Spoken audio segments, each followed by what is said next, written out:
In the course of a day, a games journalist or games editor or whatever will pretty much receive 1 billion emails about new games. And hell, one of those emails might be from you, and it might be about your fantastic video game that you're just about to release or have just released or are thinking about releasing or are thinking about doing something with it. And that's brilliant. You should absolutely be getting in touch with us because, as you probably well know by now, games journalists will not generally rush after you for a story, especially if you're a sort of unknown indie game developer.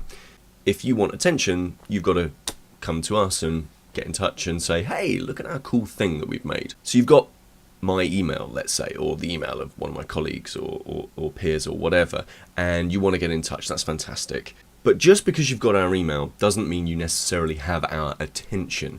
And it's very easy in an email to lose our attention within a paragraph. Your opening for your game pitch to us needs to be super, super strong. And there are 3 things that I would say a lot of indies and sort of slightly smaller PR companies fall into the trap of doing.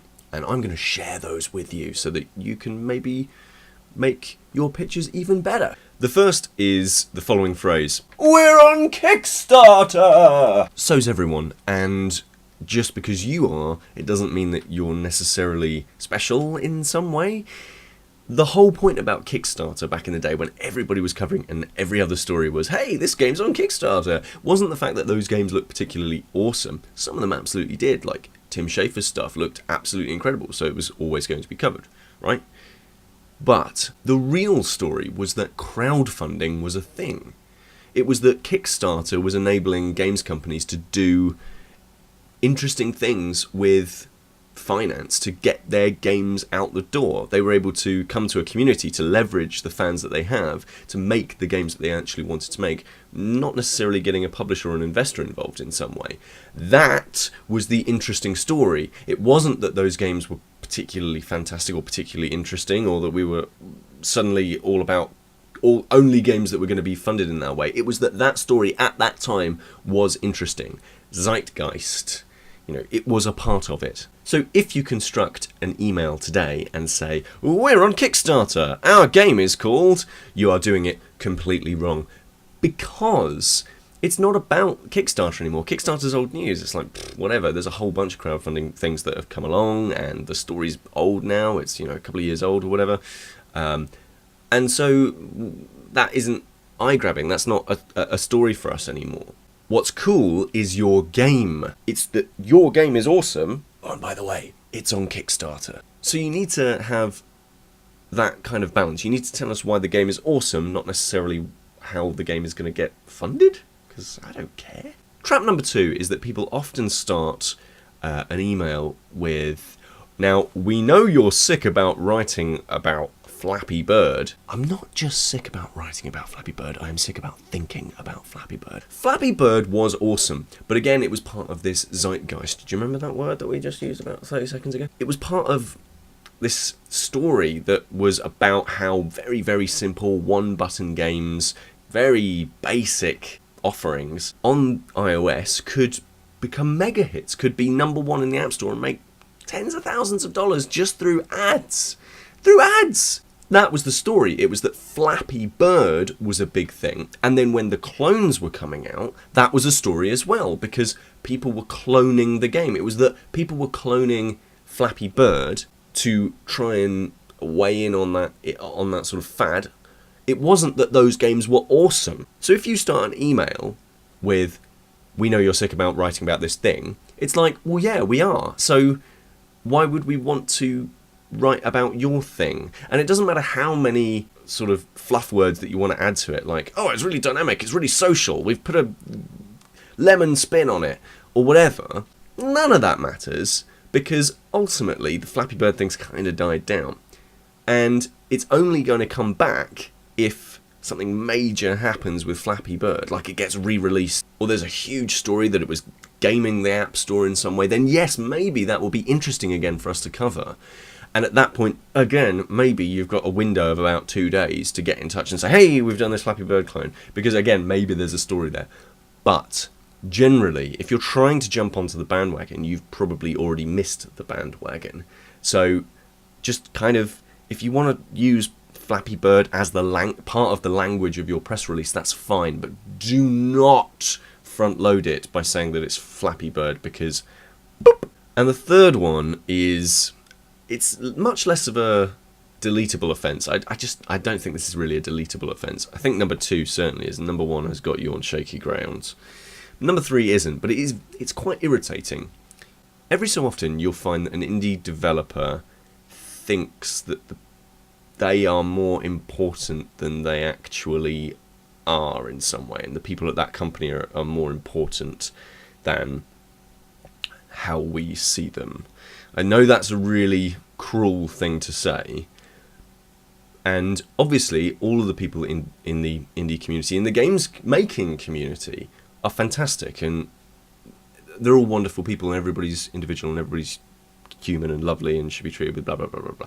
But ultimately, when you're pitching your game, do not pitch your company and the people in your company, or fluff about with ideas about what your company is or what you guys have been doing, because it doesn't matter. Ultimately, it might matter to you. In fact, it probably does matter to you, and that's fantastic. And that's why I actually love the indie games development scene, because most companies seem to actually care about the people that they work for. But if you start an email with, hey, yeah, we've been chilling out, and we've been playing a lot of Minecraft recently. It's been really eye-opening for us, and we really love Notch's work, and that blocky stuff is really good, and creation, man, just creation is just so good. I mean, it's nothing to do with the game that we're just about to release, but Minecraft isn't it something? It really is something. You know, we got this cat the other day. He's called Mr. Meowgy, and he's just absolutely adorable. Here's a picture of him. No, stop it. I don't care. And yet some developers will start this off. You know, they've written 300, 400 words before they actually go, by the way, our game is, and here's a super, super, super, super obvious fact, but something that people kind of forget about people who write about games. We look at thousands, if not tens of thousands of words every single day, through emails, through newsletter blasts, through scouring our competitors' websites for potential stories we should have covered, through editing the work that we've got on our own websites, to writing and subbing our own work, to mucking about on Twitter every 20 minutes. Tens of thousands of words every single day. And if you can boil down everything that you want to say into your first paragraph, brilliant. Because that tells us everything that we want to know. We don't want all of this huge amount of fluff about the people and all this sort of stuff and the process and blah, blah, blah. We might want that in an interview or something like that, but we don't necessarily want it in a, hey, please review our game, because it's just more stuff to get through. It's more stuff to skim read and not take in and not really appreciate. And it makes our jobs a little bit harder. And if you can make our jobs easier, well, that's got to be a good thing, hasn't it?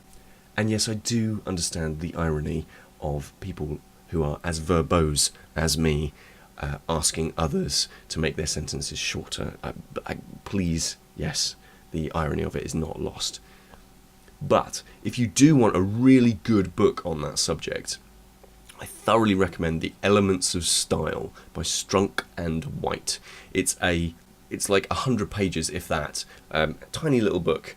I keep it literally in this drawer next to me. It is indispensable when it comes to writing articulately, but also writing with clarity and writing in a way that is as condensed as possible and yet not losing any of the meaning. I was recommended it by current man about town of Pocket Gamer, Rob Hearn, and it is one of the best books that I have ever read. It will transform the way that you write and think about language. So even though it's meant to be for English literature students and people who want to do critical essays and people who want to be journalists and all that sort of thing, if you are writing words, and you are because you send emails, then you should probably take a look at it. It's very, very cheap on Amazon. It's brilliant. Go and check that one out. But yes, the point of this is condense all of the stuff into the smallest amount that you possibly can. And that's it. Just 3 little tips there, but I do hope that they help you. And if you haven't thought about those things before, then you probably should. And if you've thought about those things and you do them already, then I've wasted your time. I'm really sorry.